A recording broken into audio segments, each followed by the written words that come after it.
अब सुने तुलसी माता की कथा। एक परिवार में ननद और भाभी रहती थी। ननद तुलसी की बहुत सेवा करती है, जिससे भाभी नाराज रहती है और गुस्से में उससे कहती है कि तेरी शादी में तुलसी ही बारातियों को खाने में दूंगी और तुलसी ही तुझे दहेज में दूंगी। इस पर ननद मुस्कुरा देती है। निश्चित समय पर ननद का विवाह हुआ और बारात घर पर आई तो भाभी ने बारातियों के सामने तुलसी का एक गमला फोड़ दिया और ननद के गले में मंजीरी की माला डाल दी। लेकिन यह क्या चमत्कार हो गया। जब तक कोई कुछ समझ पाता, गमले के टुकड़े स्वादिष्ट भोजन बन गया और मंजीरी की माला सोने की माला में बदल गई। ससुराल वाले ने इस अवगात पर प्रसन्नता व्यक्त की। भाभी को तुलसी का महत्म्य समझ में आ गया। इधर भाभी ने अपनी बेटी से कहा कि तू भी अपनी फुआ की तरह तुलसी की पूजा किया कर। लेकिन बेटी का मन नहीं लगता। लड़की की शादी के समय भी उसने खाने के लिए गमला फोड़ दिया, किंतु इस बार वो आश्चर्य नहीं हुआ और मीठी मीठी ही बनी रही।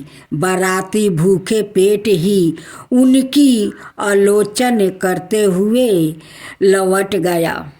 काफ़ी समय के बाद भाई को अपनी बहन की याद आई तो अपनी पत्नी से कहा कि कुछ सामान दे दो। बहन से खाली हाथ मिलने नहीं जाना चाहिए। उसने एक झोली में थोड़ा सा जबरा भर कर दे दिया। कहा कि घर में यही है, लो जाओ।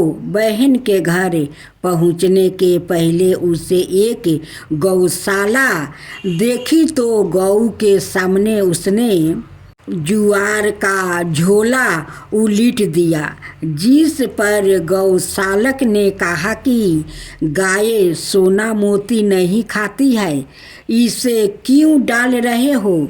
जुआर के दानों के सोना मोती बनने पर उसने उसे बिटोरते हुए पूरी बात सच सच बता दिया। भाई को देखकर बहन बहुत ही प्रसन्न हुई। वापसी में यह बात उसने अपनी पत्नी को बताई तो वो भी तुलसी की पूजा करने लगी। अब आप सुने बटुल भगवान की कथा। बटुल भगवान के बहुत बड़े भक्त हुए हैं।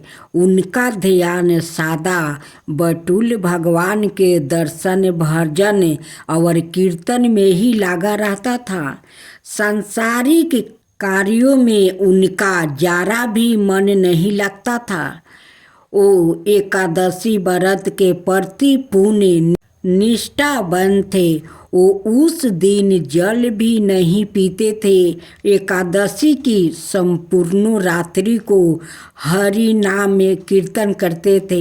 एकादशी को वो ना अन्न खाते और ना किसी को खिलाते। एक दिन एकादशी की रात्रि को वो हरि नाम में कीर्तन कर रहे थे। उनके साथ अनेक भक्त भी संकीर्तन कर रहे थे।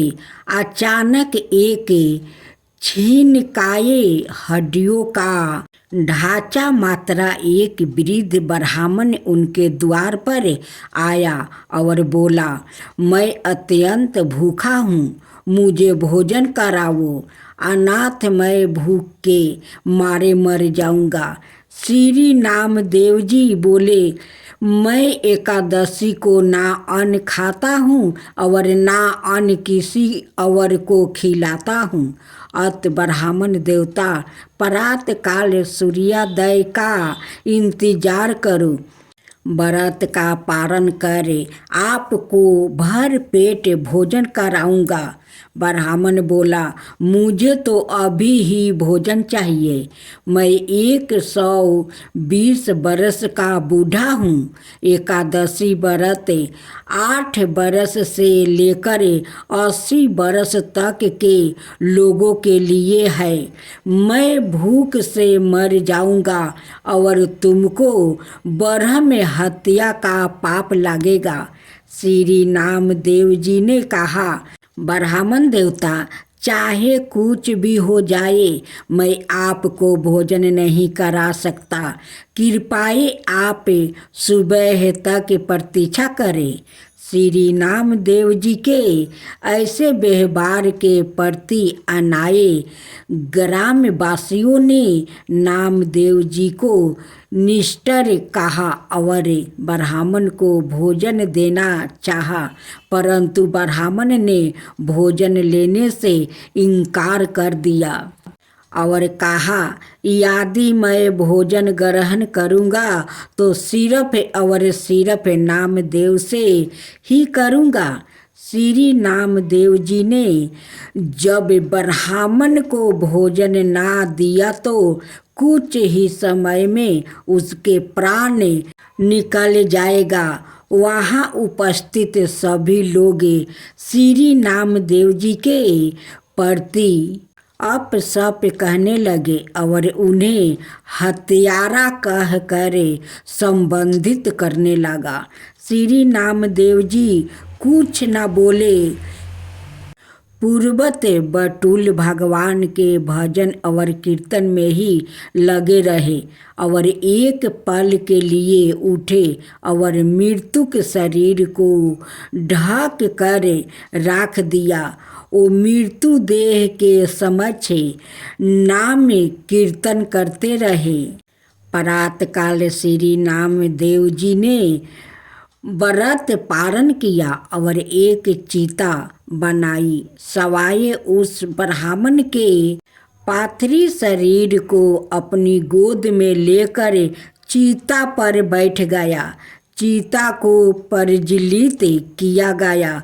जब आग की लपेट श्री नामदेव जी तक पहुँचने ही वाली थी तो अचानक वो ब्राह्मण उठा और श्री नामदेव जी को उठाकर चीता से बाहर कूद पड़ा।